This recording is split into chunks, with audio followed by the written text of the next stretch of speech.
Cinemajaw is brought to you by the Lagunitas Brewing Company. The Lagunitas Brewing Company's Chicago tap room and beer sanctuary. Come for fresh beer, live music, and killer food Wednesdays through Sundays, noon to 9 p.m. Bring your group and hop on a brewery tour 7 days a week. Swing by the Lagunitas Tap Room in Pilsen or find some near you at lagunitas.com. Life is uncertain. Don't sip. And we thank them for their support.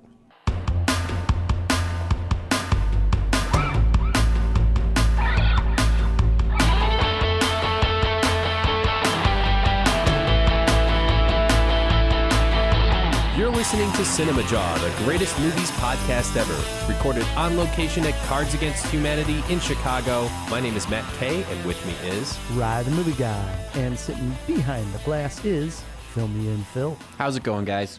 This week on Cinemajaw, Matt, we take a look at the youngsters in film. And not just any old youngsters, but the rotten ones. Yeah. The evil ones. Yeah. Top 5 evil/rotten kids in movies. Yeah, real brats. Spoiled rotten. Or evil as in scary evil in horror films. There's a lot of those as well. Murderous at times. Yeah, kids have a creep factor, man. We'll get into that. Yep, and we're doing this in honor of a movie we'll be going eye for an eye on that incorporates an evil child. Right. So it's timely. It's definitely timely. And it's a topic we have not discussed here. Amazingly. So, Jawheads, get thinking of movies that have evil kids, rotten kids, kids that you couldn't stand. There's tons of them. There are. And see if you match up with our top 5. Joining us this week to help us with that top 5, Matt, is an exciting guest. Yes, we have journalist extraordinaire in the podcasting field, Nick Quah from the Hot Pod newsletter. He is the premier podcast journalist. I think that's fair to say. Yeah. Going right now. Yeah. So excited to talk to Nick. He will be calling in via Skype. Besides that, we even have more going on, do we not, Phil? Oh, yeah, right. You hinted at it. We're also going to be going eye for an eye on Brightburn tonight. And we have a review of John Wick Chapter 3 Parabellum.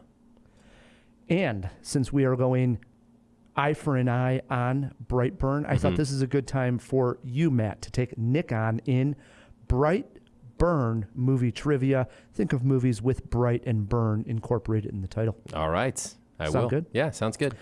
Plus, you also mentioned we're reviewing John Wick 3. That's right, yeah. And me and you both caught this thing. Big action film, and I'm watching it, and here we are celebrating Keanu Reeves. And before we even get to the fact and kick this episode off in that direction, I thought this. I have to say this and see if you agree with me, Matt. Sure. I looked up Keanu Reeves' age. He's going to be 55 this year. Shocking, isn't it? Well, yeah, he's been around a while, sure. Yeah. I think he is the best action star in their 50s going right now. Yeah. I couldn't think of another. Who? I literally was thinking I couldn't think of anybody that I would say, yes, he's a better action star in his 50s. Tom Cruise. I don't think so. Come on, man. He's in his 50s. Better than John Wick himself? You bet your ass he is. Cinema War. You're going down, Matt Kay. I don't know about that. We'll see. I'm putting a bullet in your head. Oof, I'm going to just duck. All right. Get one of those bulletproof helmets. All right. We'll see. We'll see what Nick has to say. Indeed we will. As I mentioned right there, we are celebrating Keanu Reeves month. It's been a heck of a celebration already. It's a great month. Phil, we got some sort of fact for the Jawheads this week? Oh, you know we do. Today's Keanu Reeves fact.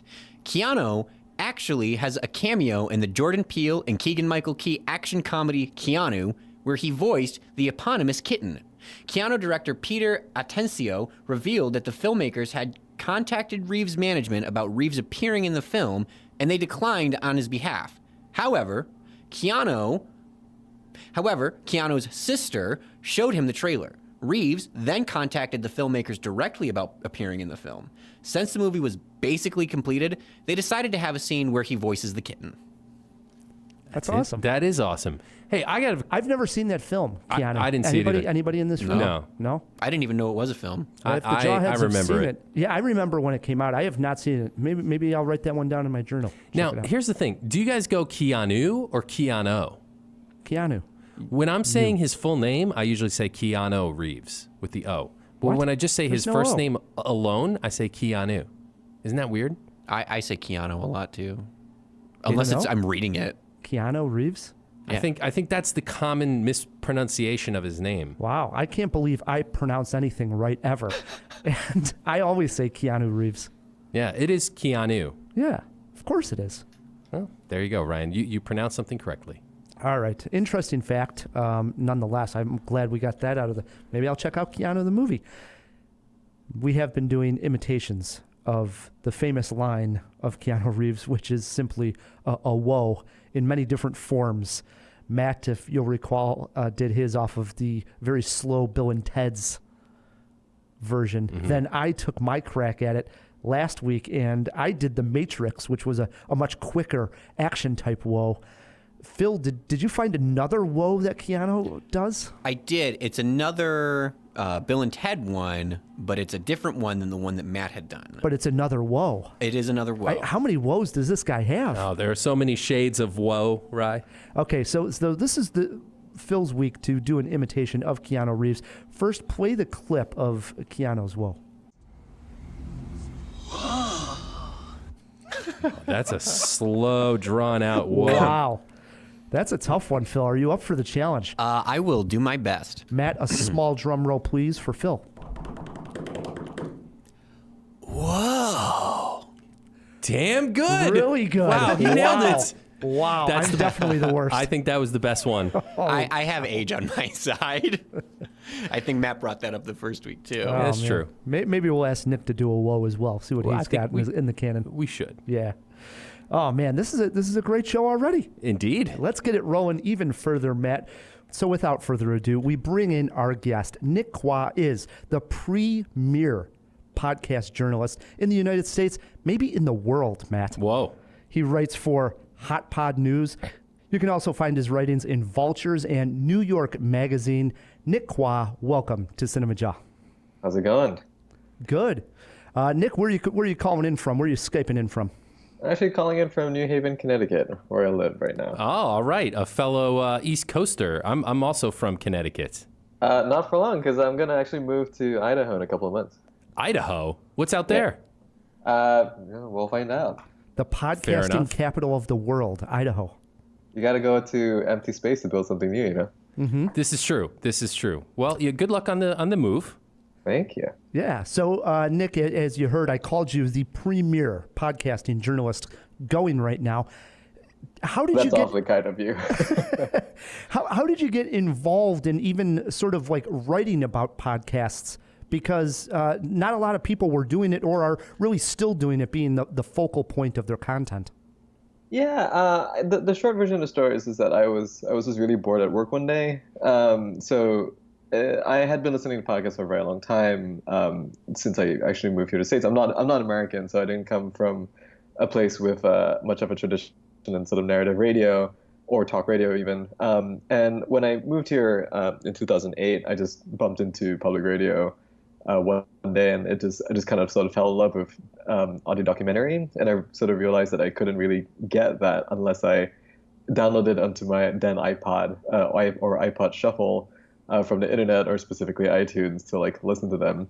And that's, I started developing a relationship with podcasting over time, and by the time like 2014 rolled around, which was around the time where the first season of Serial was beginning to really hit. Yeah, big year.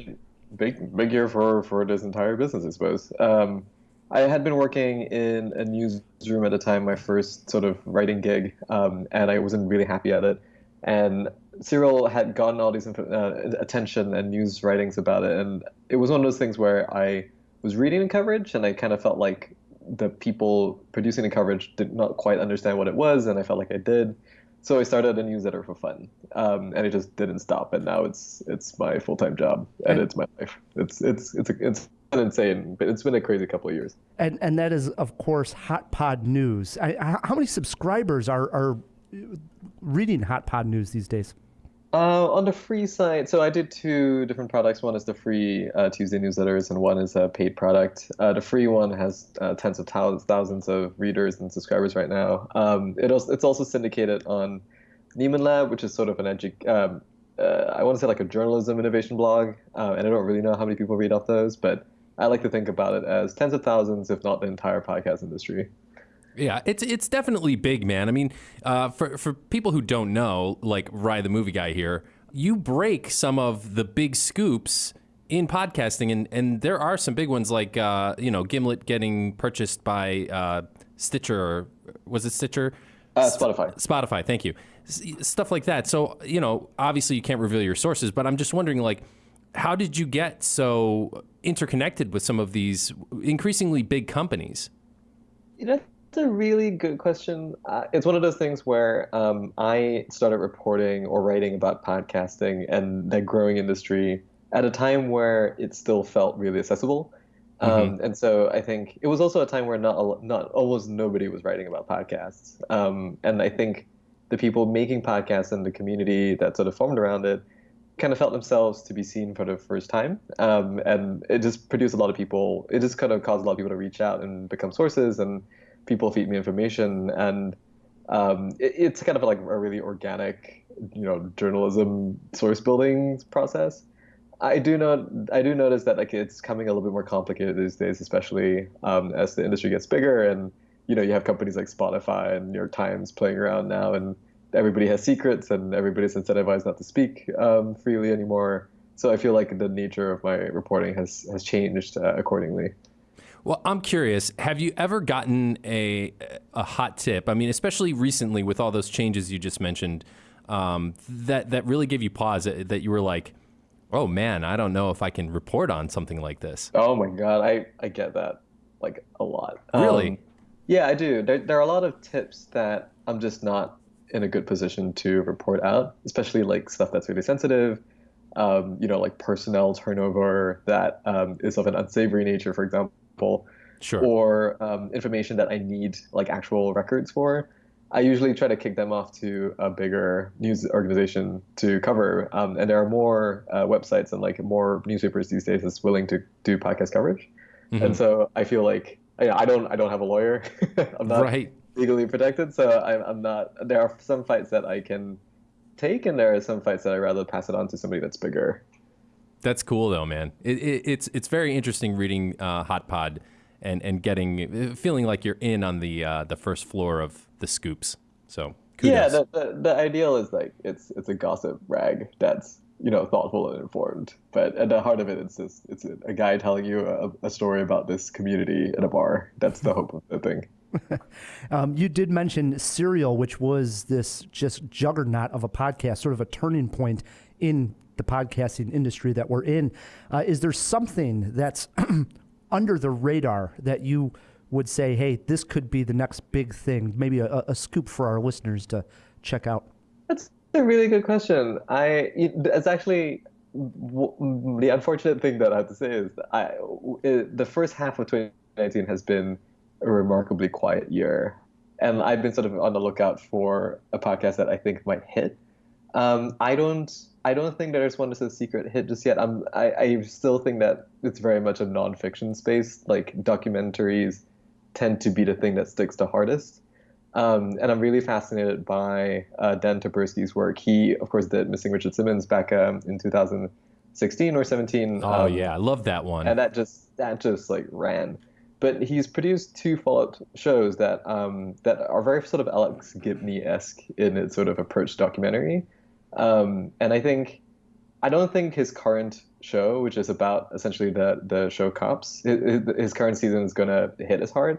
But I think he's one or two seasons away from another like major hit. So I keep a close eye on him. That's a good tip, man. I got another question for you, Nick, here. Going back to the beginning, you said when you came to America, you heard some NPR type stuff, audio documentaries. Which one was it specifically? I'm curious. What was the show that turned you on to podcasts? It's a really cliched one. Radiolab was the one that turned me on to podcasts. Nice. I don't think that's cliche, because honestly, I was expecting you to say This American Life. It's funny because like I think folks from that side of the podcast and public radio community, they'll tell you that there are essentially two schools. One is This American Life and one is Radiolab, and you kind of either go in one way or the other. But if you get into public radio documentary, it's one of the two shows. Right on. I happen to enjoy both of them quite a lot. And for our listeners that want to enjoy Hot Pod News, the newsletter, where should they go online to read the free newsletter and then also perhaps join the paid scoop? You can go to hotpodnews.com, and there's a sign-up link in there, and there's also a pathway to subscribe to the paid stuff if you really want to get into the weeds. Nice. And of course, we will always put links in the show notes. Absolutely. And Nick, you're also on Twitter and Facebook. Is it also Hot Pod News? No, my Twitter is NWQUAH, and I'm actually not on Facebook. Okay. Good choice. A Twitter only. I like it. Yeah. Now, Nick, we are celebrating Keanu Reeves this month. With that in mind, Phil, do you have a question for Nick Quah? Yeah, Nick. So in honor of Keanu Reeves, this month, your Cinema Q, we all know Keanu's going to be in Pixar's upcoming Toy Story 4 as the voice of Duke Kaboom. Out of all of Keanu Reeves' other characters in film, though, which one do you think would have the coolest toy line? Whoa. That's Wow, he gave us a whoa already. well, that's a really good question. I mean, like, obviously, John Wick would be a killer, action model, essentially. No pun intended. Yeah. Yeah, I kind of think that the cell shading in A Scanner Darkly could be like a really interesting piece to put on your table. Sure. I like that pick. Yeah, that's another good one. I mean, obviously, I think Matrix already has a toy line, right? Probably. Probably. Of course, yeah. Most of them probably do. For sure. Can you give us your best Keanu Reeves whoa? What do you got, Nick? Whoa. Not bad. Not bad at all. That's pretty good. Good stuff. I think right. he got it Thanks better so much. than you did, Oh, Ryan. for sure, better than me. So far, I'm the worst, I think. It does get this show rolling here with Eye for an Eye. Talk to us, Phil. Eye for an eye, Brightburn. What if a child from another world crash landed on Earth, but instead of becoming a hero to mankind, he proved to be something far more sinister? This Superman-esque horror story stars Elizabeth Banks and Jackson A. Dunn. It is written by Mark and Brian Gunn, cousins of James Gunn, who is the film's producer. It is directed by David Yarevsky, who previously directed 2014's The Hive. Rye, we throw it on over to you. Wow, this is actually a difficult one for me. Is it? Why? I'm not even joking. I think the premise and the trailer get me excited, but I think that's only going to last for about 15 minutes into this movie, and then I'm going to feel like I've sort of seen this before.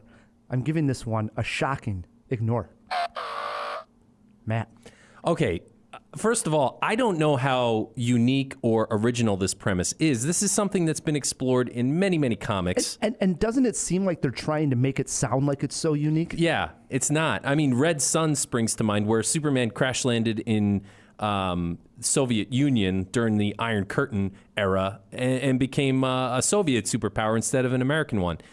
And I'm pretty sure we've done, like, what if Superman was evil? So, yeah, not that unique, but I still haven't seen it on the big screen, so I'm interested. Nick, where do you fall on Brightburn? I think I'm gonna ignore. I feel like this movie is essentially Chronicle, right? Like this is sort of frame of it. It's like a discovery of superpowers, and then this turn towards the heel. If it becomes like a psychodrama or a character study, I would be totally into that. But it doesn't feel like that right now.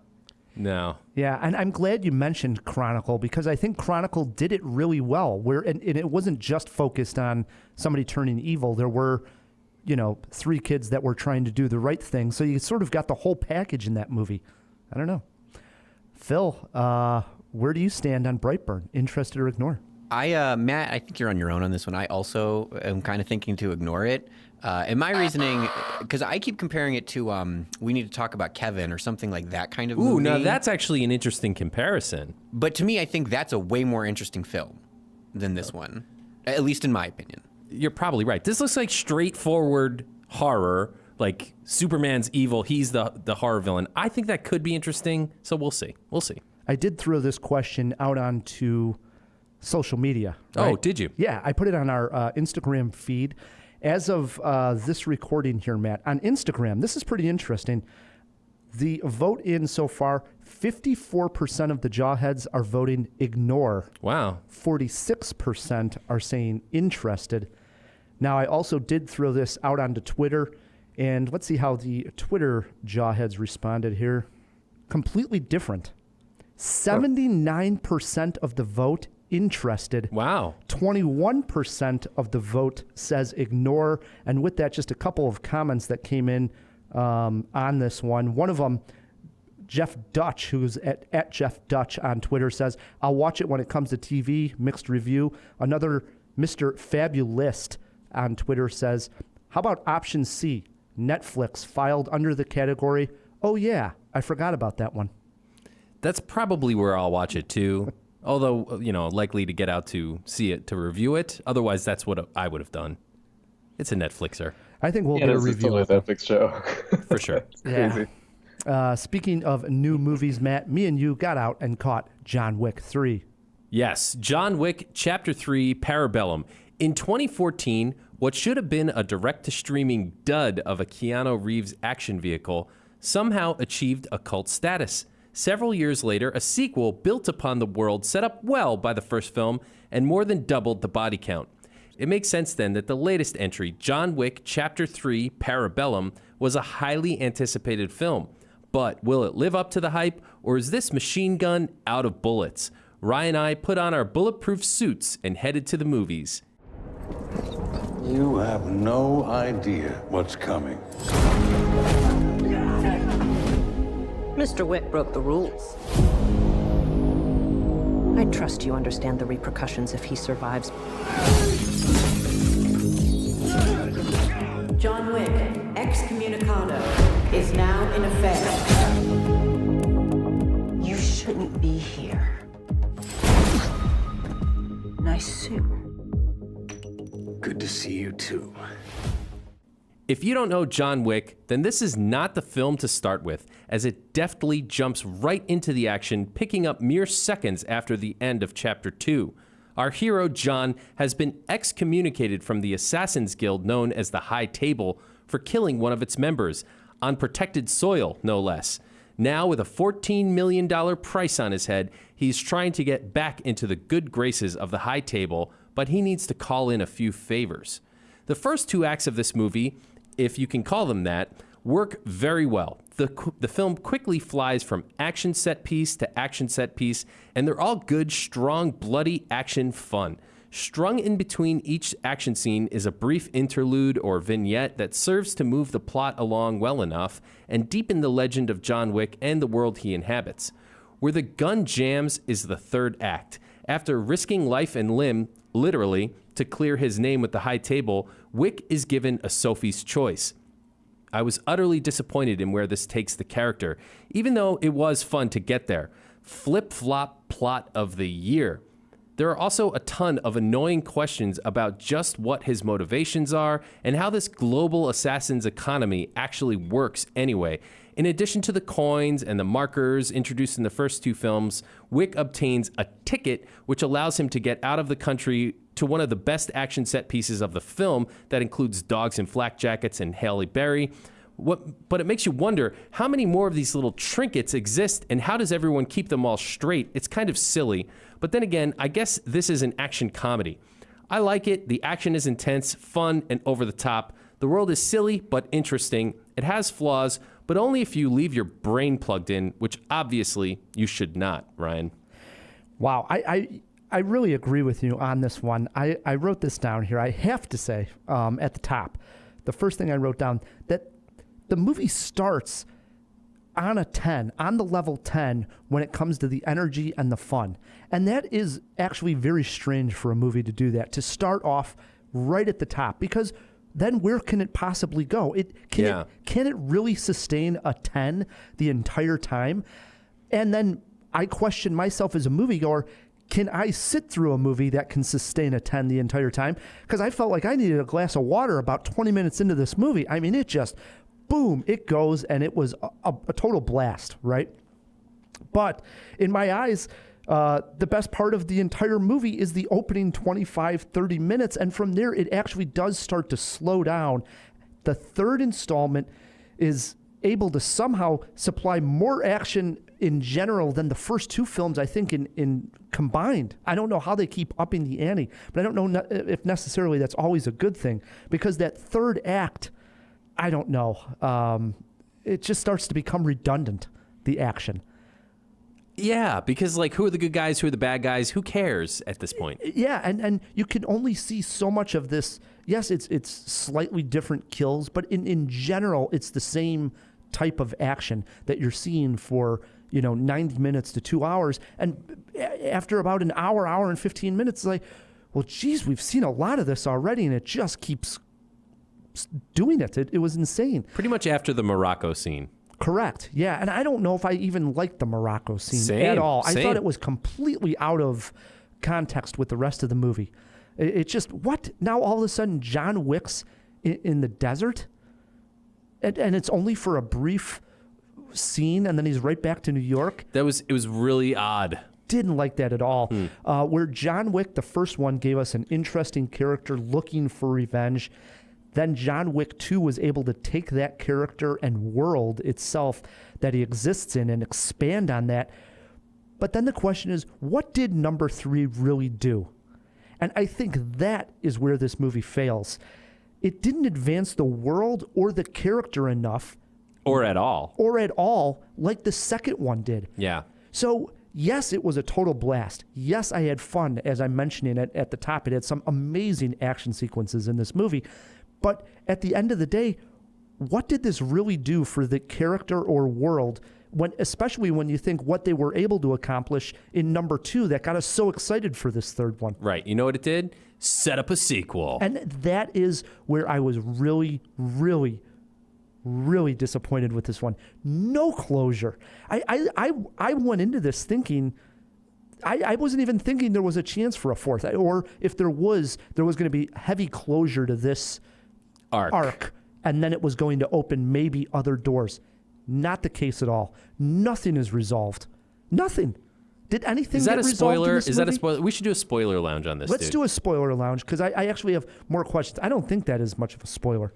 Could be construed. Probably not. It's fair to say. But yes, we'll do a 2-minute spoiler lounge. A brief one. A brief one at the end of this episode. So keep listening, jawheads. Yeah, it's our post-credit scene. Yeah, but yes, they do up the action. So I think if you're a fan of this genre, I will say this. I was going to watch one of the 2 first John Wicks over the weekend. To prep. Yeah, to prep. You do your homework. Get me excited. Sure. I am so glad I did not, because I don't think I would have appreciated the action as much, because just watching this third one, again, by about the 90-minute mark, I could care less about the action anymore because it's so redundant. Yeah, this is not a short movie. It's 2 hours and 10 minutes. Yeah. So it's not terribly long, but it's not a short one either. Bringing it down even further, what was the best element scene for you? Book Fu is what I'm calling it, which is great. Probably the first real fight, where he's hand-to-hand with somebody else. And he is in the New York Public Library, and what do you use in the New York Public Library but a book? And he beats the crap out of a guy who's like twice his size with a book. It's just a great fight scene, man. Brutal. And a couple of small details on that also. After he beats him up with this book, he then proceeds to put the book back into its place on the shelf. Huge laugh. I thought that was fantastic. Right. And also, I'm a sucker for stuff where there's things hidden inside certain... Oh, me too. Book like that. So here he tells the librarian what book he's looking for. You can imagine this is a massive library, second level, this wing of the library, and then he goes there and there's actually something hidden in the book that he's looking for. I love that stuff. I do too, but can we stick a pin in that, because I want to bring that up in the spoiler lounge. Just remember to ask me about trinkets. Okay. Here we go with my favorite, and I have a couple things of elements because Okay. there are I got some, another one too, so go ahead. There are some fun things. Right after the book Fu, I'll go with knife Fu. Okay. Yeah. This scene is John Wick and a handful of men. I don't know exactly how he gets out of the library, and he goes into this room that's basically got all these different knives behind glass. And it's like a museum or something? And they just start busting through the glass, and all of them start using the different knives. They're throwing the knives. They're using the knives as they're doing their kung fu. Knives go inside places that you'd never want to see a knife go into. And slowly And gruesomely. It's like almost closed my eyes because I didn't want to see it. Kind of gruesome. Didn't expect them to do it, frankly. But I mean, a total blast. And the action sequence, to put it, I know people have probably heard me mention how much I liked Atomic Blonde and the fast action sequence in the stairwell where there's a long fight going on. It had that kind of energy and vibe where the knives are going. There's just no cuts going, and it's a nonstop fight scene. The screening I was in, it's one of those where the fight scene ends and the whole theater applauded. So it hit its mark. Literally. No doubt. That was my favorite fight scene. There's also a very humorous moment in a horse stable with a fight scene. Worked really well for me. And then the way this film is actually shown on the screen, great color scheme used. I'm talking the outside of New York, inside the buildings. The way they capture the light of the environment is fantastic. And the locations that they go to, every single location is so damn cool looking on screen, highlighted by the ending sequence, which is in this humongous glass house where there's... It's a room in the Continental. Yeah, where there's all kinds of glass and a cool video screen showing these hypnotic waves going on. We only use this room for special occasions, Mr. Wick, which is why we didn't see it in the first film. It gave the movie like a glossy style, hyped up the fun and the energy level for me. Nice. Troubled? Yeah, there is a trouble scene. The Forge. Okay, so they do travel to Morocco, and they visit the man who controls these gold coins that the assassins use in the John Wick movies to conduct their transactions. Okay, even though everything seems to cost just one of these things. Fantastic article on Forbes about the economy of John Wick. I recommend. Google that, Jawheads. But so here he is. It's sort of the crux or one of the focal points of this underworld, if you will. And he's able to walk right in with Halle Berry. And okay, that's fair because he's John Wick and he's sort of a legend in his field. But B, it's kind of stupid. They don't take time to make these coins seem legendary enough because there's this little exchange where he's like, you see this is the first coin ever minted. You see this is something something I got at a flea market. I don't know. It's kind of just a throwaway scene. Am I wrong about that? I don't think I bought the scene for that. I don't know if it's necessarily a throwaway scene, but I don't think I bought any of the stuff that was actually going on at that point. And it didn't build the world like we were saying earlier. It just failed to build the world. And then great action follows with dogs. The attack dogs were great, but I was really annoyed with the fact that there was like convenient ramps for these obviously well-trained dogs to go up, you know? True. And that scene just doesn't stop. You think of a great video game where the bad guys just keep coming off the screen. It had that vibe where, is this going to end? Because this is going on for like 15, 20 minutes of nonstop bad guys running at him. I mean, geez, at this point, John Wick has taken, what, hundreds and hundreds of lives? Insane. For me, a problematic scene was when John Wick actually goes to a theater in which Angelica Houston is in. You didn't like that? Well, let me tell you. First off, throw this in the fish tank. How old is Angelica Houston? She looked great. I hadn't seen her in a long time. So he walks in and he sees Angelica Houston, and the scene to me felt very forced. There's basically a ballet school going on, and then Angelica Houston takes John Wick behind the stage, and as they go down a hall, they enter into a room where there's some wrestling going on with some guys. And I wrote down in my notes, this feels like a very serious take on what Wes Anderson would do when he's going. He always has one of those moments where he has his characters go through the environment that they live in, like in, Rushmore or whatever it be. And he goes through the environment and you see all this sort of like stuff that's going on behind the scenes. Yeah. But it was all very serious done here, where these boys are wrestling in the background and there's ballet going on. It's straight-faced, but it's obviously played for humor. But you didn't pick up on the fact that this was John Wick's past. This was his childhood that we were seeing. I didn't buy it, though. Oh, I did. I loved that part. It was You great. did? Yeah. If anything, that's the only time this movie actually builds a little bit on the character, and we get just a hint at what John Wick must have gone through as a kid. I didn't care for it. Oh, I liked it quite a bit. And it was great seeing Angelica Houston. And one other small note. I wrote down John Wick in the desert didn't fit. And one other small note is there is a motorcycle scene that involves swords. Sure. And this whole entire time, I mean, John Wick's got this huge bounty on his head. And somebody could have a gun on him. And it turns out that later we find out that one of the characters did have a gun on him because it comes up later. Just pull out the gun and shoot John Wick on the motorcycle. He would have blocked it with his sword. All right, how about some influences, Matt? Basically, any of the Chow Yun-Fat movies, The Killers springs to mind, Last Man Standing, or any of the great gun fu movies. I went with Jason Bourne mixed with the video game Doom. All right, I'll give it to you. I don't know the Doom one, but okay. It's all right, Ryan. I feel bad now.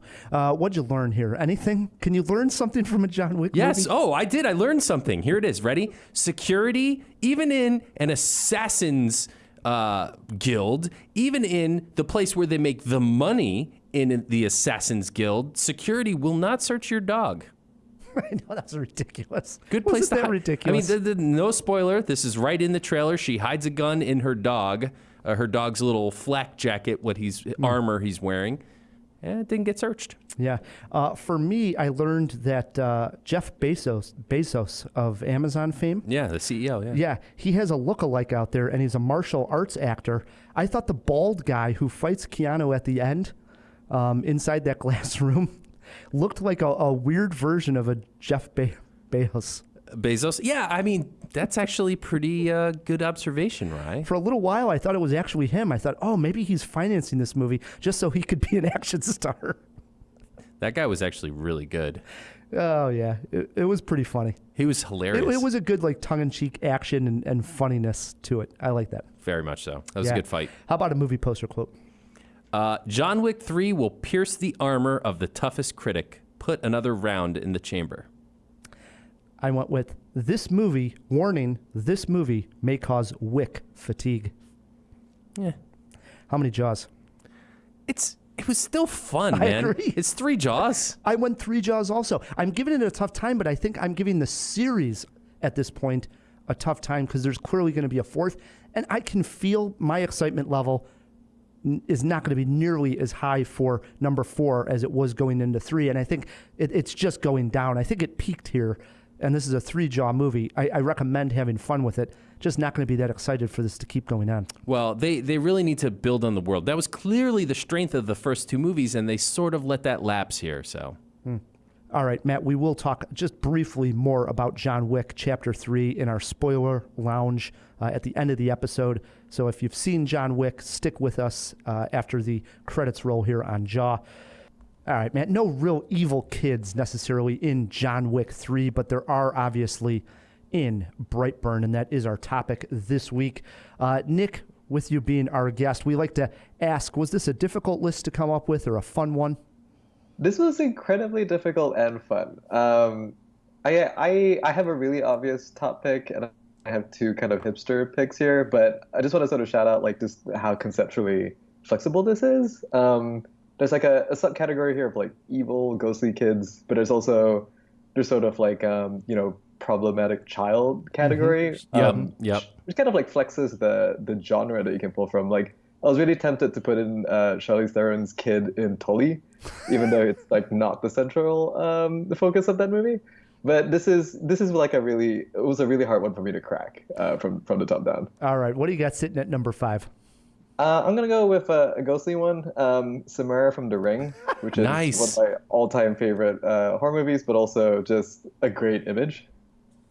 She was a bad kid, man. She totally was. It's the image. It was, not even joking, it was my number 5 as well. And it's the imagery of how scary she is looking on that damn tape. You know what's great about The Ring? I don't care if she fell in a well. She shouldn't be that creepy looking. Yeah, I agree. And that's exactly what I was about to say. Is they almost make you feel sympathy for this character who's carrying out these horrible psychological torturous murders. They almost make you feel sorry for her. All right, I did honestly have Samara at my number 5. I'm going to fill one in here with my number 5 with an honorable mention. And this was the little girl in The Strangers. Ooh. Okay, so you got the obviously home invasion aspect of these strangers coming in with the masks. And I think the creepiest one is this little girl that's along with the 2 adults causing complete havoc to the couple in the woods. I always freaks me out. It's a good pick, right? Yeah, you like that one, Nick? That was a good one. Yeah, I'm not so sure. Like, is that a young girl or is it more like a young woman? That's the age is kind of hard to tell. It is because they're in a mask. But I in my mind, I always thought probably like a teenager. Ooh. You know? I don't I know. love that movie. Jeez. Yeah. Matt? That's another thing that makes this list difficult is like, Where do you cut it off? Right. What are the age range here? So I came up with 15. I'm not going to obviously read them all, but should we cross over? I got a bunch of honorables. But at number 5, this is where, and I also stayed away from straight up evil, went more with the problem child route. Mouth from The Goonies comes in at my number 5. I don't like this pick. Why not? He's a hero of sorts. He is the most difficult. Mouth. In my mind, I was thinking of Chunk. No, not Chunk. Mouth. Yeah, right, Mouth is a right, pain in the Mouth. ass. Okay, yeah. Everybody kind of doesn't like Mouth. You know, he's sort of the heel, for lack of a better term. He's the rebel. He's the jerk. He's Mouth. I liked Mouth. I loved Mouth. Well, why is he on your list then? Because he's a problem. He's a bad kid. I don't know. He's not all that evil though. He's a Goonie. After all, he's a Goonie. I didn't say evil. We just said rotten kids. He's a rotten kid. He's the kind of kid that would run up and kick you in the shin. You don't like that pick? I don't. Well, you know you see this one right here, Ryan? This one's mine. And I'm taking it back. I'm taking it all back. Taking them all back. Nick, what do you got sitting at 4? So, age is kind of a difficult one here because I'm gonna pull a hipster pick here. I'm going on Norman Bates from Psycho. Nice. Because technically, it's sort of a mental child situation. Absolutely. And I think the sort of defining nature of like that character is sort of the relationship with the mother. And so there is this entire kind of psycho drama element to it, which I really like. But whenever I think about a character, I think of him as a small boy, despite the fact that he's a grown man and it's a horrifying figure. I think you're right, though. Psychologically, he was sort of stunted, and he was a child in his own head. So that's a good pick, man. Yeah. Swings it over to my number 4. And this one is just, it comes from a Quentin Tarantino movie. And it's evil schoolgirl. I believe her name is Gogo Yubari in Kill Bill Volume 1. You guys know who I'm talking about? Oh, yeah, of course, with that ball and chain. So I looked it up. The ball and chain is called a meteor hammer. Is the weapon. That's really cool. I like it even more now. Right? And she goes after the bride, and she has that, like, little kid laugh. You know how she does that hee-hee, like that, innocent laugh. But she's just such a badass also, and she's got that weapon. And it's a great fight between her and the bride, and then also her demise. The way the bride actually kills her is with that wooden club that has the nails on the side of it that goes right into the side of her head, and you just see the blood come out of her eyes. Gosh, I don't remember that. I gotta rewatch that. The entire sequence is fantastic. Right, that's when she takes on the Crazy 88s, right? Correct. Okay. She's part of that group right there. That is probably the best action set piece in the entire Kill Bill Volume 1 and 2. I agree. Nick, you like that pick? I do. That was one I just would not have considered at all. All right, that swings it back around to me. And, I think I dip into this well a little too often, but it's been a while, Ryan. So this is where I slot in Tracy Flick, as played by Reese Witherspoon in Election. Nice, I like this one. She is just sort of like a horrifying human being, sort of rotten to her core. But the outside, she seems like a very successful, well put together, bit of a conformist young lady who's got everything going for her. But she would stop at nothing to achieve her goals. And, lo and behold, I think it's still relevant because lo and behold, at the end of the film, and spoiler alert, I guess this movie's like 20 years old, she becomes an American politician. So I think it speaks volumes to the kind of people that seek power. So, Well done. thank you. Into our threes we go. Nick, what do you got sitting there? All right, this is a really hipster, like a really, really hipster pick, and it's gonna kind of rub against your sort of resistance to picking heroes here. But I'm gonna go with Kevin McAllister from Home Alone. No, I think that's a perfect pick.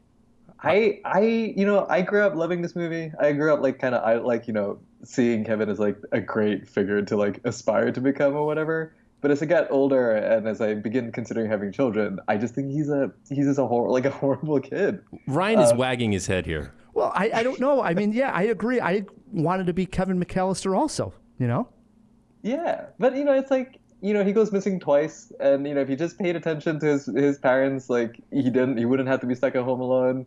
He wouldn't have to defend the house. It's just a horrifying prospect, and we don't get to empathize very much with the mother character, but it's a real bummer. Every time I think about him now, I just kind of had this sort of clenched feeling in my gut. So you're blaming it all on Kevin, huh? I am blaming it all on Kevin. It really all comes down to Buzz, because if he doesn't start that fight in the kitchen, the uncle wouldn't say, "Look what you did, you little jerk." That is a good point. That is a good point. So Buzz might have been a rotten kid too. He was the true villain of the series, I think. Wow. Now I'm looking at Kevin totally different. Thanks, Nick. He's also a cold-blooded killer. I mean, the things he does to those wet bandits, it's reprehensible. My number three, this movie came out in 1984. I saw it when I was a kid. It scared the hell out of me then. It still scares me today. I'm speaking of Malachi from Children of the Corn. This is a great pick, Ryan. Could have been a number one, to be absolutely honest. I agree. I'll say this much. I think the name Malachi is scary as hell.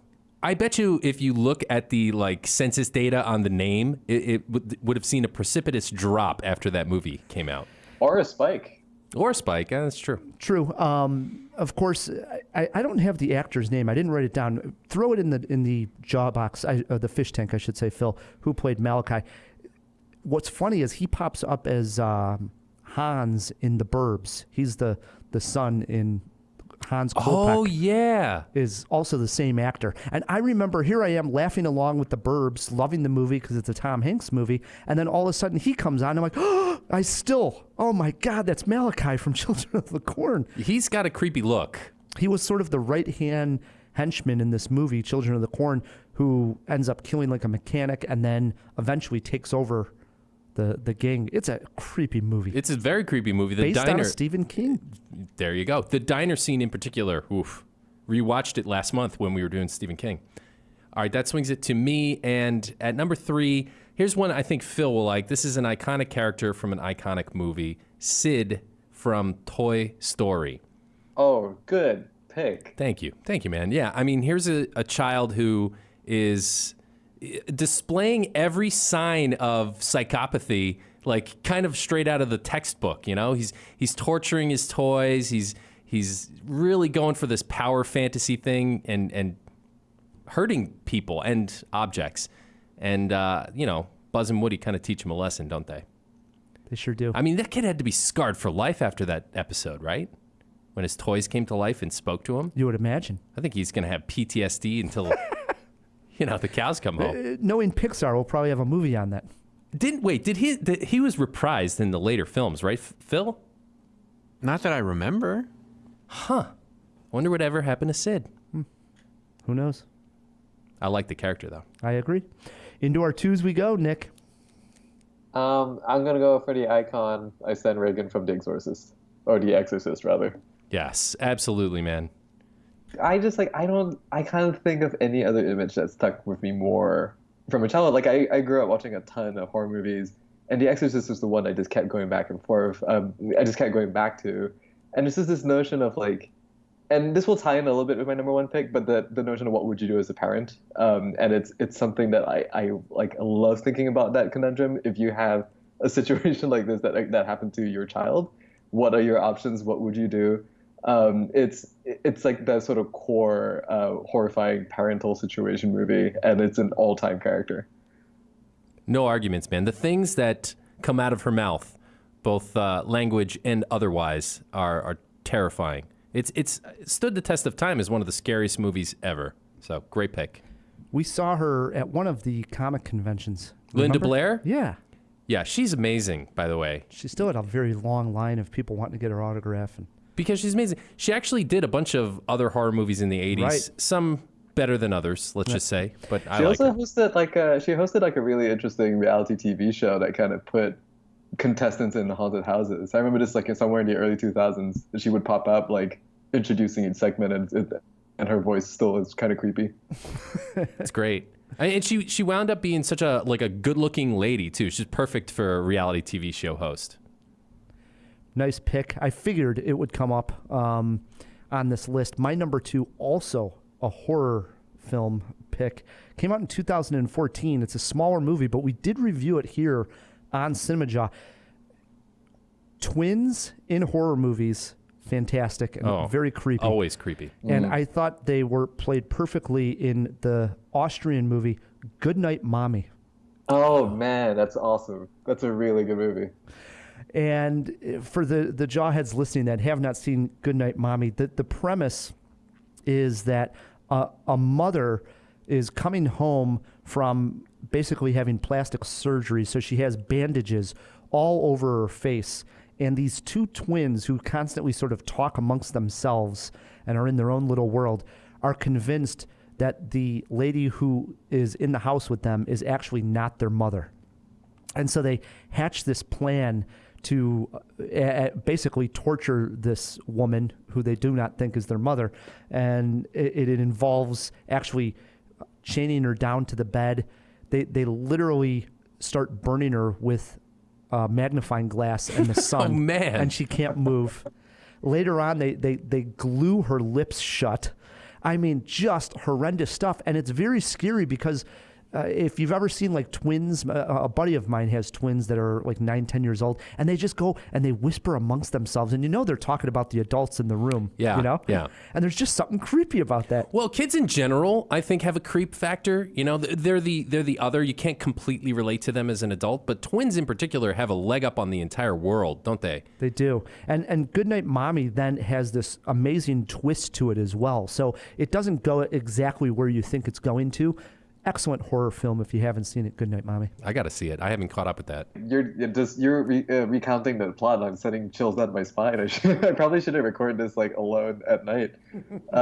It's also such a beautifully shot movie, which is kind of the real tension between like the real graphic, horror of what's happening, what these kids are doing to this woman, but it's also just a luscious, gorgeous thing to look at. And it's really haunting. It's one of my favorite things that I saw in the past maybe like 10 years. I love that movie. Wow. On that recommendation, There we because go. I don't always trust Ride the Movie Guy. Oh, you should, Matt. You should. My number 2, Goodnight Mommy. All right, that brings it to me, and here is where I slot in Walker and Texas Ranger Bobby from Talladega Nights. The two most hilariously foul-mouthed, just absolute terror brats of all time. I've never seen it. What? I've never seen it. I mean, you're a huge Ron Burgundy fan. No, I've never seen this one, though. Dude, I think you need to see this. This is John C. Reilly and Will Ferrell. Right. This is kind of where their team came together, like Shake and Bake, man. You have no idea what I'm talking about. No, I mean, I know some of the lines because people quote the movie, but I have never seen it. All right, so these two kids disrespect every adult they come across. They swear at them. Their grandfather in particular, they tell him to go shave his balls. They're like, go shave your balls, you old man. It's like ridiculous. And these are like maybe an 8-year-old and a 10-year-old. It's just hilarious to watch. And they grow up to be race car drivers. Ostensibly. We don't know that's not part of the film. I see. They do have a turning period. There's a bit of a character arc there. Wow. Nick, I don't always trust Matt's opinion. Can you recommend this one? I mean, if you like Anchorman, Talladega Nights is very much in the same key. It has a great Sacha Baron Cohen performance, has a great Amy Adams performance. I would even venture to say Talladega Nights better than Anchorman. Wow. There's a statement from Nick Quah. Yeah, and Anchorman features a great journalist movie, too. So that means something coming from Nick. No doubt. All right. This is our number one pick for rotten/evil kids. What do you got sitting there, Nick? It has to be Kevin from We Need to Talk About Kevin. That is an amazing character set. It's an amazing movie, and it's the definition of this category. Nick, I'm right with you. It's my number one as well. And in fact, Phil mentioned it when we were doing our Eye for an Eye, and I thought, oh man, he's ruining sort of the fun of bringing up We Need to Talk About Kevin, because what a unbelievable performance by Ezra Miller. This was the first time I had ever seen this guy, right? Right. And he is so removed. It feels like he's just not there. It's a kid that is not connecting with his mother from the time he was basically born all the way until he's a teenager about to commit a heinous crime. And it's a creepy, dark, moody performance. The next time I see him he's the happy gay friend in Perks of Being a Wallflower. And I was floored. Right then, I was like, oh my God, I am such a fan of this guy, because what a talent, What a performance. So what you're saying is we need to talk about Kevin? Yeah. And now he's the 100%. Flash. For people who haven't seen either of those movies I just mentioned, he's the Flash in the DC. Oh, now I know universe. who you're talking right, about. That's obviously to Matt. But yeah, I think we need to talk about Kevin. Such a difficult subject to tackle too. And Tilda Swinton and Ezra Miller were just awesome in it. That's Absolutely. And it's like Ezra Miller also has this sort of really fascinating face that kind of he kind of twists it and sort of keeps it in a really passive to slightly smirkish kind of, so the portrayal of a sociopath essentially. Mm-hmm. And his face is also kind of feline-like in a way that Tilda Swinton's face is, and so the mother-son bond there in the relationship is super strong. I guess the only sort of thing that always kind of takes me a little bit out of the movie is the fact that John C. Reilly is the husband, because I'm really just accustomed to him in a certain kind of role, and it's a really interesting turn for him, and spoiler alert, nothing good happens to John C. Reilly here. But it's the domesticity of the entire movie that just kind of haunts you over and over again. And especially when we think about violence that's happening in schools, gun violence is happening in schools, there is sort of a shade of that gets pulled out of this movie. And it has gotten better over time. It's such a fascinating artifact.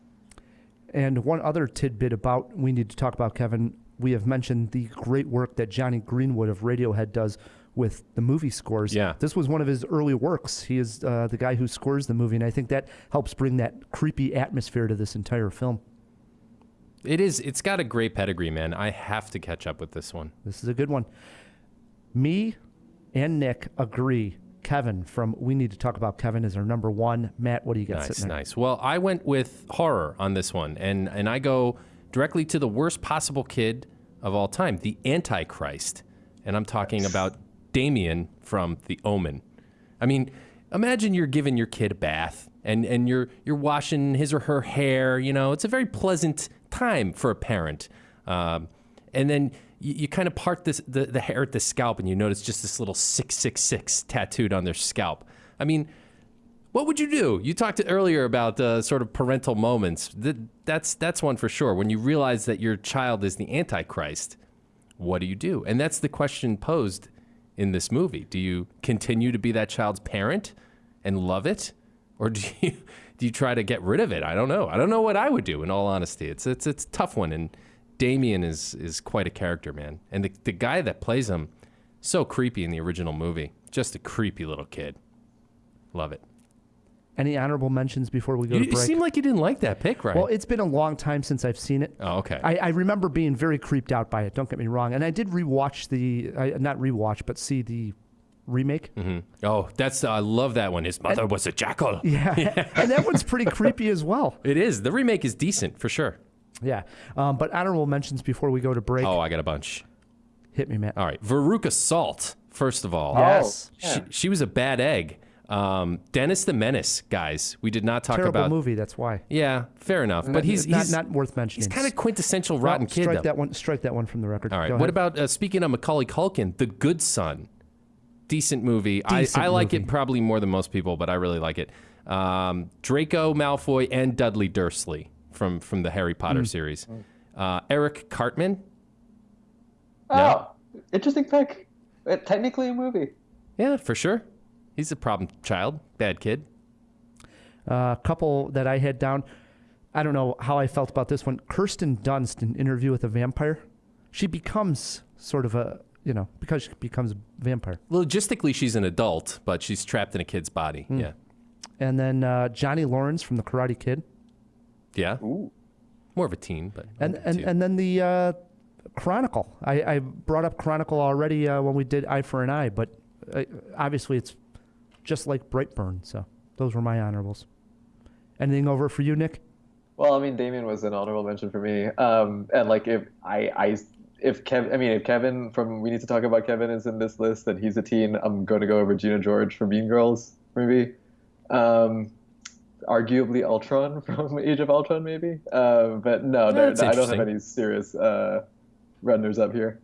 All right. If we missed your favorite evil kid, rotten kid, and you have Twitter pulled up, shoot us a tweet at Cinemajaw, or you can write us an email, feedback@cinemajaw.com. What we're going to do is take a break. When we come back, Nick is taking Matt on in Brightburn movie trivia, plus a cinema war looking at Keanu Reeves versus Tom Cruise. We'll be right back on Cinemajaw.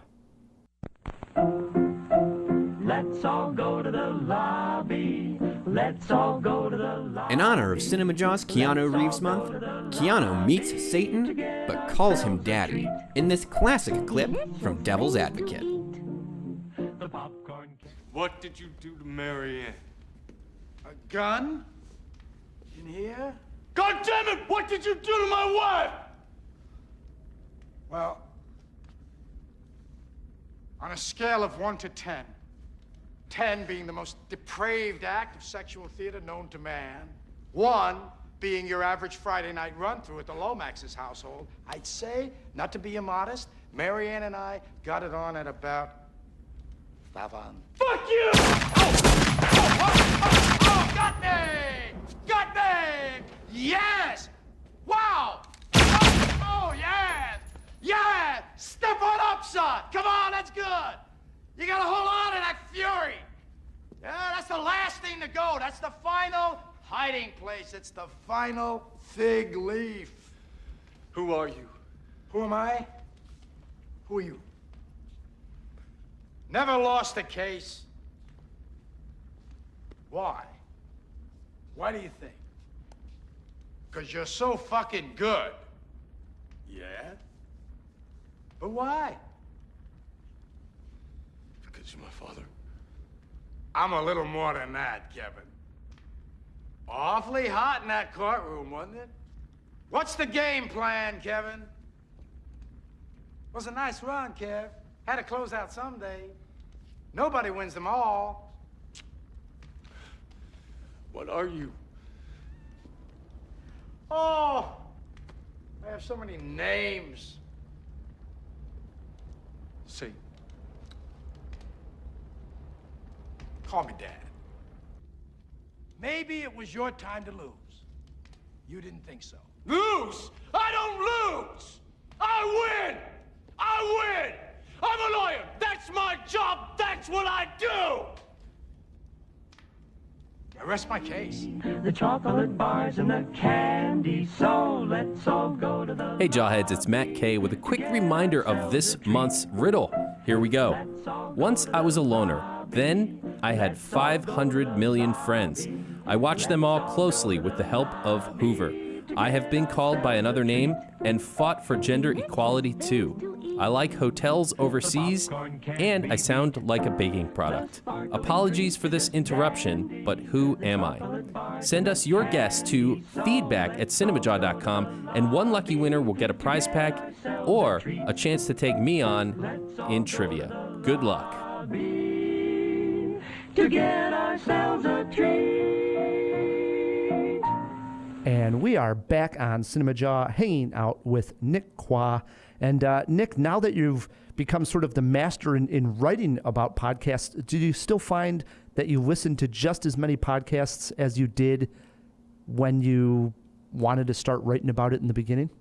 And if anything, I'm listening to more these days because I have to actually write about them and I have to review them too. So I did not expect my ears to be doing this much work. That's crazy, man. How many hours do you think you put in a week on just listening? I don't think about it in terms of weeks, but it's usually in terms like 4 hours, 5 hours a day, maybe at least on average. That's a lot. Do you listen to podcasts at like ×1 or ×2 the speed? Oh, 1.5. 1.5. I do too. Yeah. Nice. Again, for the jawheads listening that want to check out The Scoop and read your newsletter online, the best place to do so is? hotbutnews.com. Hey, I have a sort of a boxers or briefs question for you really quickly. What podcast app do you use these days? Just curious. That's a good question because I actually use 5 podcasts to segment different kinds of listening. I use Castro, I use Overcast, I use Pocket Cast, I use Spotify, and I use Apple Podcasts. Wow. Yeah. So runs the gamut. Yeah. Got them all. All right, Matt, before we get to Cinema War and before we get to trivia, we did throw a few items into the fish tank, and I know Phil wants to swim on top, so let's open up that fish tank. Wait a moment! It's fish! Isn't it? DC! Break up! No, Pat, it's a giant glass bowl. Hey, get some fish folk. Who's coming with me besides Flipper? Here. That's a Sicilian message. It means Luca Brasi sleeps with the fishes. You're gonna need a bigger boat. Hey guys, how's it going? It's really good to be out this week. I will make one quick disclaimer. I'm so disappointed that we didn't have a review of Detective Pikachu coming out this week. It was one of Matt's top summer movie previews. Well, I did see it. You did see it? I did see it, yes. Did you, Phil, Ryan? I did not. Phil, did you see? Oh, absolutely. He was there opening night in his Pikachu onesie. Hey, I do have Pokemon socks that I wore. how about this, guys? We were supposed to do something for our Patreons. How about a bonus review? You guys recording your review of Pikachu for the Patreons. Boy, that's going to fill up our Patreon. I could talk for 3 Patreon I exclusives guarantee this is about going to be a very goofy review with you two talking about it. Well, it'll be fun. It'll be worth listening to even if you don't care for the film. So. All right. This is going to be fun. So if you're a Patreon, look for it. Yeah, should be dropping sometime when this episode does. Alrighty. Yeah, so look forward to that, guys. Until now, we do have a couple of questions that we threw in here. My first one, how old is Angelica Houston? So she was born July 8th, 1951, making her currently 67 years old. 67. She's younger than I thought, honestly. Yeah. I know. I thought I hadn't seen her in a long time, and I came on, I'm like, oh, well, she's doing really well. She looked great. She's awesome. Totally. I love her. The next one, this one was cool. Who played Malachi in Children of the Corn? So the actor's name was Courtney Gaines. He was in The Burbs, like you had said, Ryan, a lot of other films. But the most interesting thing I saw about him while I was looking him up is that apparently he also performed with Fish. The band? psych band, yeah. So I don't really listen to Fish that much, but and I don't really know that much about this guy, but those two things very much made me happy. And then the last one, I kind of answered it, but I was wrong. Did Sid ever come back in the Toy Story movies? He technically did. He was in Toy Story 3 for a quick cameo. He didn't have any speaking lines, but there is he's a garbage man. And he's taking out the trash. Oh, man, that's right. Such an iconic look on Sid, too. We didn't get into that with that skull T-shirt and stuff. Oh, well, okay, I agree. And that skull T-shirt and like the skateboard, the Zero. Yeah, basically they're saying punks like it. me who wear black T-shirts and jeans are going to wind up as garbage men. Not that there's anything wrong with that. Not just punks like you, but also bald guys like Ryan. So. There Got you us go. both covered. Yeah. Was that all the facts, Phil? You know it. All right. We did get some feedback, though, Matt. Oh, yeah, we did. And we've slipped a little bit on getting to our feedback, so we wanted to read a couple of highlights here. For sure. One of them comes to our guy, Flicker Joe, writes us all the time, and he's enjoying Keanu Reeves month. Who isn't? I know. I mean, who isn't enjoying it? So he wrote in, hey guys, it's been a little while, right? A few things from the show. First off, Keanu Reeves off camera. I was surprised during the show today that no one there seemed up on who he is and how he acts. And I say surprised because while he is totally quiet about it, Keanu has a reputation for being this like insanely generous person with his millions, and more than that, also a really normal and naturally kind person. Just a laid-back kind of guy.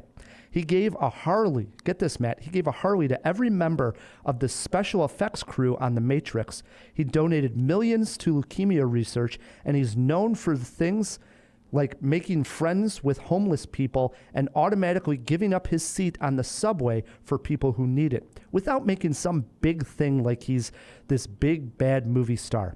Anyways, I could go on, but for your interest, here's an article, and he gives us a nice link, which I went on to read, and he's right. Thanks for calling this out. Keanu's going way up in my book after doing this month of celebration. Now, Flicker Joe's not done. He goes on to say, secondly, a few bank robbery scenes that went unmentioned, and you can tell just by the way he says this, he's upset. Well, sorry, Joe. Yeah. How about George Nelson in Oh Brother, Where Art Thou? Jumping on the counter, shooting his Tommy gun at the ceiling, then going all bipolar out when an old lady calls him babyface. Agree. Yeah. Great scene. Always jumping on the counter in bank robbery scenes. Yes, well done, Joe, there. He also brings up Danny Glover's cameo in Maverick when he and Mel Gibson break the fourth wall in a way when they half recognize each other from the Lethal Weapon movies. And let's not forget the epic bank bust done by another supervillain. This time, Matt, I don't know how you missed this one, Doc Ock in Spider-Man 2, and that scene culminates in a kick-ass fight scene on the outside wall of the bank. Because the bank moment is such a throwaway, it's not what the scene is about. I agree, that scene is awesome when he's crawling up the it's amazing building with the money and the fight and the... Still probably the best superhero / villain Aunt fight. May's in that scene as well. He drops Aunt May. She was at the bank, and he grabs her. God, I gotta watch that movie. Thanks for writing in, Joe. Every time Joe writes in, it's a good one. I agree, man. We did get one other note. This one comes from Kelly Huckabee, who won the riddle last month, right? And she sent us this letter. It was just so nice. It touched me, and I really wanted to share it with you, Ryan. So this is what Kelly wrote. You guys are awesome for more reasons than you know. I listen to a lot of podcasts, and this is absolutely my favorite. You guys are really fun and inclusive. You are mindful that your audience is not just boys that love comic books. Love you, Matt, she says parenthetically. As a woman, it is great to listen to a podcast focused on the movies and not be childish and immature. Example, best sex movies. This could have gone south so easily, she writes. It's timely. You're talking about what's happening today in movies as well as callbacks to favorites with your top 5 lists. And you engage your audience with trivia, cinema war, etc. I love the trivia. You have a wide variety of guests that cover a wide variety of topics. Please keep up the great work. I look forward to your podcast every week. I will opt for the prize package, she writes, because I'm afraid Matt would kick my ass in trivia unless I pick the topic. Kelly, I doubt that's true. Everyone always thinks I'm going to kick their ass, but seriously, this email really made my day. I hesitated sharing it because I didn't want it to seem self-serving, but it was just so nice. I wanted to call attention to it. Thanks, you. Thanks, Kelly. And thanks to all the Jawheads. A lot of times they reach out and then we write back via email, and then we don't have time and forget to read them on the show. So we got to get in a better habit of that. Yeah. Seriously, we're gonna. So keep them coming. We love hearing from you guys. It's one of the best times of my days looking through the Jaw email. No doubt. Feedback at cinemajaw.com. Write us. We love to hear from you. Was that everything, Phil? Oh, that's it. All right. Jump back in that fish tank. Will do. Matt, it brings us to a segment called Cinema War. And the war, it works like this. Me and Matt, we're fighting on a topic. And our guest this week, Nick Quah, gets to play judge, jury, and executioner and tell the Jawheads at home who he thinks won this cinema war. And it's important because we're vying for some jaw time to rant and rave on whatever we want. Keanu Reeves is in his 50s. So is Tom Cruise. Heck, Phil, tell the Jawheads at home what today's Cinema War topic is.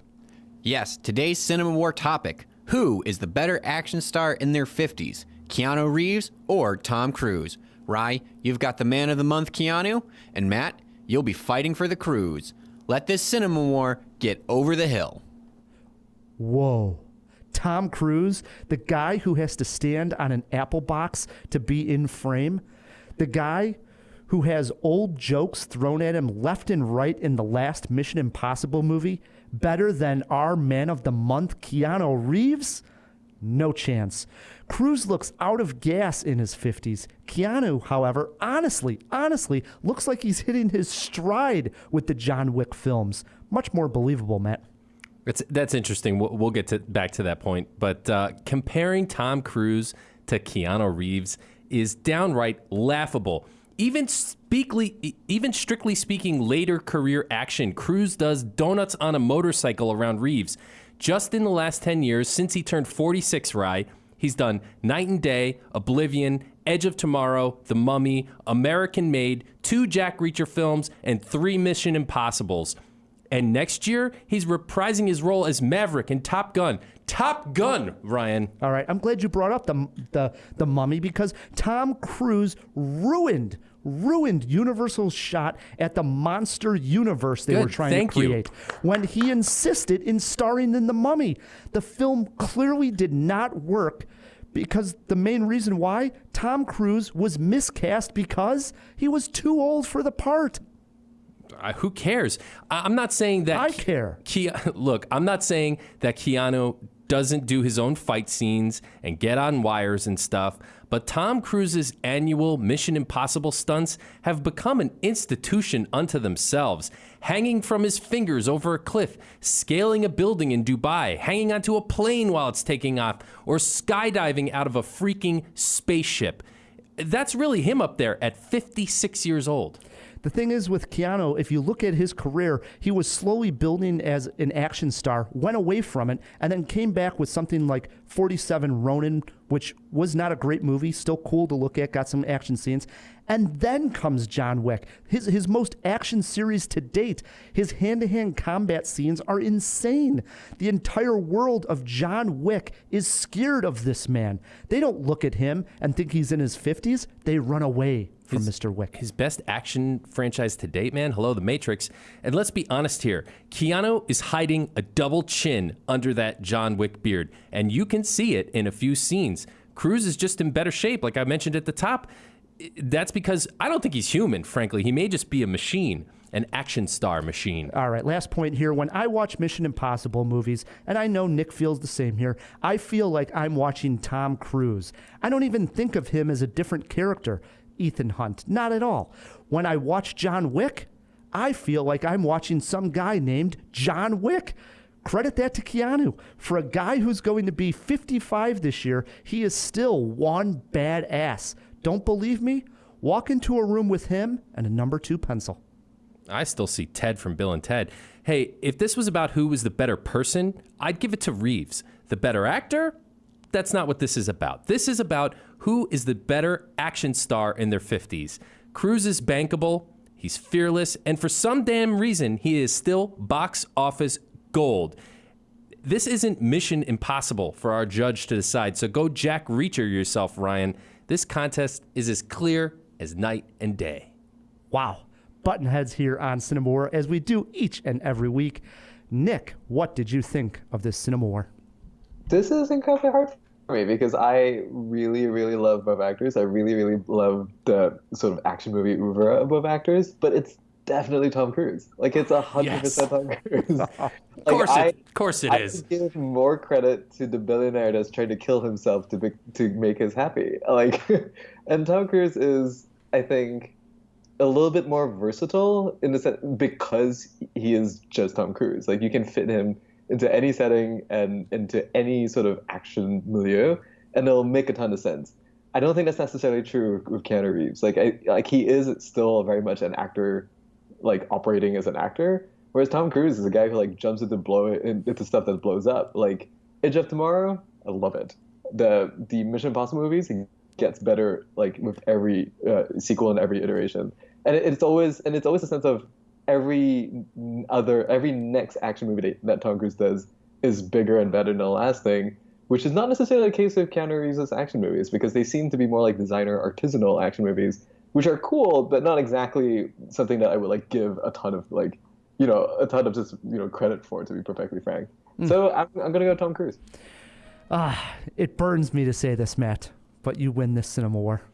Thank you. This is actually my rant from last week after we watched Shockingly Wicked and Vile, whatever the Ted Bundy movie was called.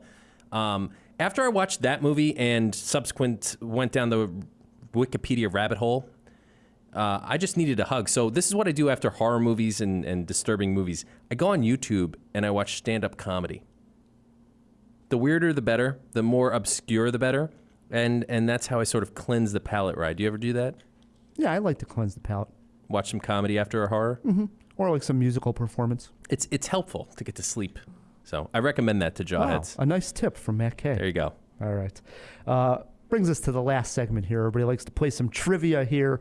And since we went eye for an eye on Brightburn, we're playing Brightburn movie trivia. Think of movies with the title Bright or Burn in them. Nick, you're our guest. You get to choose if you want to go first. Let Matt K go first. There are steals, and if you get hung up on any questions, you get one trip into the fish tank for Fill Me and Phil. I'll go second. Question 1 to Matt K. All right. They start out easier, Nick, and they get harder as we go along, okay? Let's go. Question 1, Matt. Name the actor who starred in the 2017 Netflix movie Bright, which saw humans, orcs, elves, and fairies coexisting. Either one of the actors? The main actor. All right. Will Smith. 1-0, Matt. Question 2 over to Nick. Name the only Coen Brothers movie to star Brad Pitt. George Clooney and Frances McDormand were also in this film. Burn After Reading. I love that movie. Great movie. Yes, it is. 1-1. Question 3, back over to Matt K. In this 1984 horror fantasy film, this character said, bright light, bright light. You are also not supposed to get him wet. Okay, yeah, it's Gremlins. Name the character. Gizmo. 2-1. Question 4 over to Nick. Nick, name the 2015 movie that saw Bradley Cooper play a world-renowned chef. Burnt, I think. It did have a T on it. Yes, it did. Burnt. That is correct. 2-2. Everybody perfect. Here we go. A little bit harder. I would not have gotten that Bradley Cooper. Of course you wouldn't, Matt. Matt, name the 1988 film that saw Gene Hackman and Willem Dafoe play FBI agents investigating a race crime in the South. Mississippi Burning? 3-2. Everybody perfect. This is something. Wow. Back over to Nick we go for question 6. Name the actor who appears in the following films: Saving Private Ryan, 27 Dresses, Sidewalks of New York, and The Brothers McMillan. What? I've only ever heard of one of those. Okay, wait. Could you repeat the 4 movies again? Yeah, here we go. This actor, name him, appears in the following films: Saving Private Ryan, 27 Dresses, Sidewalks of New York, and The Brothers McMillan. Can I get a lifeline? Yes, you can. Into the fish tank we go. Phil, name the actor from Saving Private Ryan and 27 Dresses. All righty, Nick, your clue this week. His initials are E.B. Oh, man. E.B. Oh, Ed Burns. Yes. Wow, Burns. that was all great. Wow. Unbelievable. All right, it is tied 3-3. Last 2 questions of the game. Matt. Yeah. Name the 1988 film that starred Michael J. Fox, Kiefer Sutherland, and Phoebe Cates. It was about a guy who moves to New York from Kansas. Dude, I'm so glad, Nick, that you deferred to me because I seem to be getting the 80s questions. Bright Lights, Big City. I mean, anytime Michael J. Fox does a bunch of cocaine and rages out on a movie, that's worth seeing. Matt doesn't even use a lifeline. This is a complete rarity. It is 4-3. Nick, you need this one to keep it tied. Here we go. This actress starred in The Burning Plain, which scored a low 38% on Rotten Tomatoes. Movies she starred in with worst tomato rating are A Million Ways to Die in the West, Dark Places, and Trapped. Name the actress. Is this Charlize Theron? Wow. Everybody goes perfect. 4-4. It comes down to a tiebreaker. This question is over to Nick. Nick, Kiefer Sutherland, does he have one more good movie in him, or is his career finished? Wait, is this a trivia question? This is the jawbreaker. This is the tiebreaker. He's messing with you, Nick. Because I said like maybe he'll have like one good more TV show left. I don't know about movie. Yeah, his career's done. His career's done. There's going to be like the 24 the movie, and the whole movie's going to take a day to watch. I think they tried that already. All right. The real jawbreaker is this. Closest to the age of Kiefer Sutherland. Closest to. Matt, you got to guess. Yeah. Let's see. I would put him at, I think he's right up there with Keanu, maybe just a little older, 58. Lock him in at 58. Nick, do you got a guess on Kiefer Sutherland? That's a really good guess. So I assume that he was an actual teen when The Lost Boys came out. And that was, so I'm going to go slightly lower. I think it's 56. We give that one to Nick. Wow. There we go. 52 for Kiefer Sutherland. Oh man. Damn. He is way younger than I thought. 52. Unreal. Jeez. He must have been like 12 when they did The Lost Boys. So great trivia. Virtual handshake here, guys. Yes. Well done, sir. That was really fun. That was. Absolutely. Brings us to the end of a great jaw. And first and foremost, we got to thank our guest. Nick, thanks for coming on Cinemajaw. Thanks for having me. For sure, man. Absolutely. We also got to thank our engineer, the guy behind the glass there, Phil Me and Phil.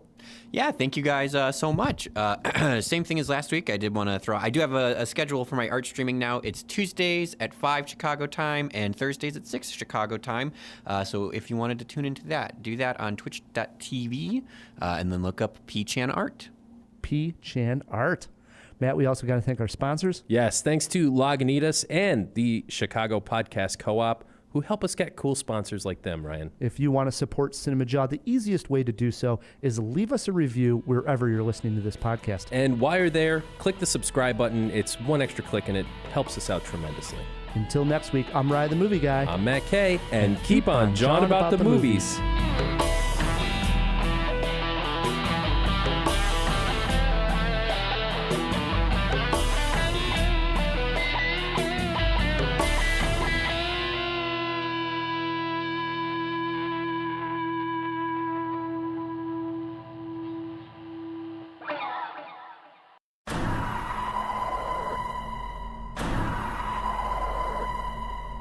This is a warning. You have entered the Cinemajaw Spoiler Lounge. Plot details, character deaths, twist endings, and everything in between will be discussed. Only continue forward if you have seen the movie in discussion, or do not care if something is spoiled for you. Again, this is a warning. All right, Jawheads, you heard the alarms. You heard the announcement. You are inside the Cinemajaw Spoiler Lounge. It's so nice in here. It is. The leather couches with the rivets. What do you call those things? Feels like we're at the Continental Hotel. Hey, maybe we are. That would be freaky. I've never seen any murder taking place in here, so it could be. All right, your last warning, Jawheads. We are about to spoil John Wick Chapter 3. If you stuck with us this far, we think you've seen the movie, or you just don't care if it's spoiled for you. Going to get it out at the top. We've talked about it in the main part of the review, how Chapter 3 here didn't seem to advance the world, the story arc, the characters. It felt very much like an installment. And that happens at the end here because John Wick gets shot by Winston. So unceremoniously. Did anyone ever think that actually John Wick was dead here? No. Although that was a brutal fall he takes. I don't know how he survived it. Oh my God, he must have fallen. I mean, this is off, if not the roof, then a very high outdoor patio at the hotel, which is in New York City. They're on a high rise, so he falls. It's got to be 10 stories or more, right? He's pinging off of fire escapes, ba-boom, ba-boom, ba-boom. Dude, he's dead. I agree. And he just took 4 or 5 bullets. This was almost as annoying as I've pointed out how Ant-Man didn't die when the bomb fell on him in the thing. Same here. I'm like, come on. It's a little more forgivable because it's John Wick. Yeah, but it's like, come on. I mean, it's just a bit ridiculous, but it didn't fool anybody. No. But it almost, in a way, to me, felt like we started this world building and this story arc, and if anything, the ending of this movie felt like we sort of went back to the end of the first movie, and we're just basically about to go through a whole nother cycle of John Wick. Which maybe that's okay. I don't know. I did like how he goes, Baba Yaga, you know? It gets back to that boogeyman. I mean, John Wick is a badass, but I didn't like that. I didn't like how easily the script was flipped, right? Because Winston has been this ally to John Wick, and especially in the second movie, they set him up as almost a father figure. You know, he obviously genuinely cares for him. He has to adhere to the rules by which these assassins live, but he's willing to bend them for John here and there. And lo and behold, he finds himself at the what am I trying to say? He's under the gun of the high table and this adjudicator who's like, I guess, internal affairs for the Assassin's Creed Guild or whatever. And it's a remarkable how quickly his allegiance gets thrown right out the window. He doesn't actually give a shit about John Wick. But I don't know if that's going to be the case. I could see that maybe he was doing this as a favor to try to get everybody off of John Wick's tail. Okay. So John Wick goes to Morocco to get an audience with the High Council, right? The High Table. And he's successful. Mm-hmm. After killing a bunch of people, he kills another guy, the guy that was in charge of making the money, but that doesn't seem to matter. He's meeting with, I guess, who is the man. We never really learn anything about this character, but he's the one who sort of is the leader, right? Of the High Table? Supposedly. Boring. I agree. Stupid, boring. And then John Wick cuts off his own finger to satisfy this guy's need for loyalty, right? Like, show me you're loyal. I pledge my fealty to the High Table. He cuts off his own ring finger on his left hand and hands it to the guy. Takes the ring off of it, which we'll get to the trinkets in a minute. Okay, so he goes through all this shit to get to his name being cleared. He's given this, okay, you've got to go kill Winston. That's rough, okay? But he goes back to the hotel. He confronts Winston, and Winston's like, do you want to die the man who killed me and be Baba Yaga, or do you want to be a human being and help me fight off the High Table? So Wick decides to fight off the High Table with Winston. And then Winston kills him. That's why I think Winston's still on his side. You think they worked it out? Like, yes. It was some... I really do. But that doesn't make any sense. I really do. And he didn't seem at all cured. If you think of the reaction Winston had when the girl comes back in because she goes to look for John Wick's body, and she comes back to tell Winston that John Wick's body is not there. Remember this scene? Mm-hmm. If he was actually turning on John Wick, he would have been frightened to the bone right there, because he would have been like... He was. No, he wasn't. He was like, he can't have gotten far. He doesn't think he must be crippled. He's just fallen 10 stories. No, I totally took it like he's in on the whole thing, that he knows that wasn't going to kill John Wick. And we're going to see something in Chapter 4, how this was all part of their master plan. Well, I suppose we will. All right, let's wrap it up with these problem with the trinkets. Yeah, okay, so how many of these little stashes does John Wick have? Whenever he's in trouble, he just digs a hole somewhere, and lo and behold, he's stashed a bunch of shit that's going to help him out of this jam. You know, and here we are, okay, there's the coins, there's the markers, and suddenly there's these cross things that apparently are only good within his little tribe of killers. I liked it because they called it a ticket, and they broke the cross. I like that symbolism. And then they brand him with it, which is nice and lives up to the violence of the world. I don't know. I don't think there's room for too many more of these things. No, I agree. I think the series, honestly, it's funny that we both gave it 3 jaws recommending it, but I think we feel the same, that the series is going to make a quick downward spiral. What about Halle Berry? Really quick. Believable as an action star. So it wasn't like it totally took me out, but it wasn't a big enough role for me, again, to expand anything. It was like she was in this moment in the movie and then disappeared. She doesn't come up back at the ending again. No, it was a cameo, right? Not a cameo. A cameo is like, hey, they come on, they say one word. But it's a very small scene where I thought she was going to be more integrated into the entire world of John Wick. And instead it was like he goes to her, one mission, and then we don't see her again. Yeah. I didn't like that. I didn't like that either. There's some real problems with this one. It's not as good, but somehow it's just as much fun, I guess. I don't know. It's weird. Yeah. All right, let's end it with this, Jawheads. If you've seen John Wick 3, we assume you have if you stuck with us. Write us, feedback@cinemajaw.com. Let us know what you thought. Until next week, I'm Ryan, the movie guy. I'm Matt K. And for real this time, keep on jawing about the movies.